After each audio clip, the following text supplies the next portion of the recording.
And I now give the floor to the representative of Russian Federation. Уважаемый господин председатель, Distinguished President, we thank the Special Envoy of the Secretary General Martin Griffiths and the Coordination Director of OCHA, Mr. Rajasimham, for their overview of the political and humanitarian situation in Yemen. We highly value your work and your professionalism, Mr. Griffiths, and we pay tribute to the courage and dedication of our humanitarian colleagues providing assistance to the Yemeni people in very difficult conditions.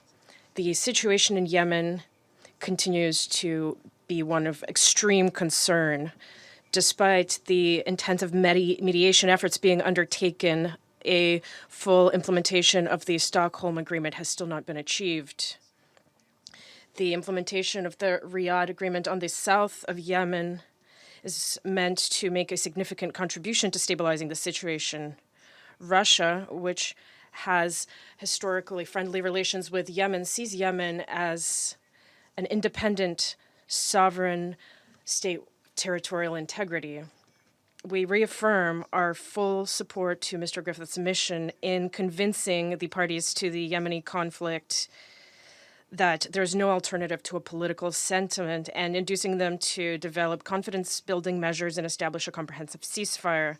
From the very beginning, we have advocated exclusively for a political and diplomatic solution to the crisis in Yemen, one based on inclusive dialogue of all Yemeni forces without exception.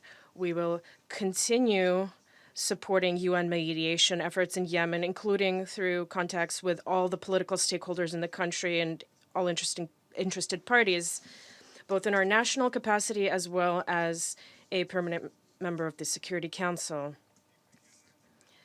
Like in other regional conflicts, when it comes to Yemen, a unified position on behalf of all external players is required, and pooling our efforts in support of our special envoy. At the beginning of this week, the Security Council unanimously voted to extend the mandate of the UN mission in Hodeidah. We're convinced that a further deployment of international presence in the country will facilitate the disengagement of opposing forces in the city itself and will help stabilize the situation in Yemen overall, and will also allow to begin discussing a framework for a comprehensive settlement. We call on all parties to join in supporting the efforts of Mr. Griffiths on that track. It is thanks to UN mediation that we can see an overall decrease in fighting and air raids today. Despite some isolated incidents, overall the ceasefire regime has held.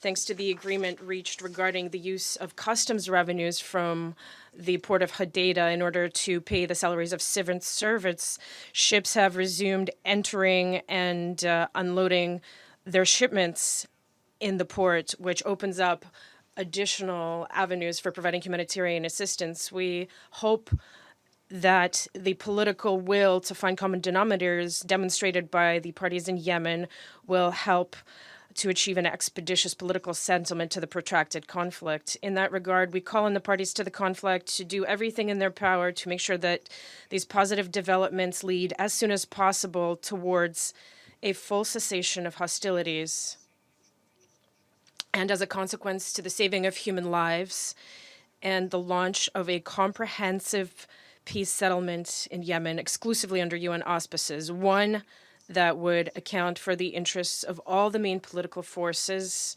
of the country, its religious and social groups,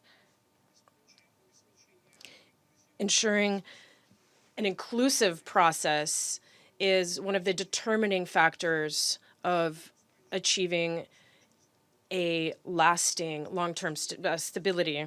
The international community must continue making collective efforts to put the conflict onto a political track and provide the necessary assistance to millions of Yemeni citizens, which, as we heard today, are in dire need of assistance and are experiencing one of the worst humanitarian crises. We are convinced that this would not only serve to benefit Yemen, but would also ensure the security of all neighboring states in the region.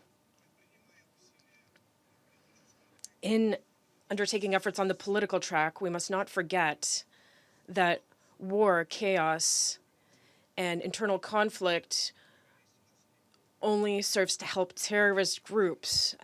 We call on all Yemenis to unite in combating this destructive scourge and together to suppress terrorism, to restore state stability, ensure stable functioning of government institutions, and put the country back on the track of progressive development in an atmosphere of cooperation with all its neighbors, with Arab states, with Iran.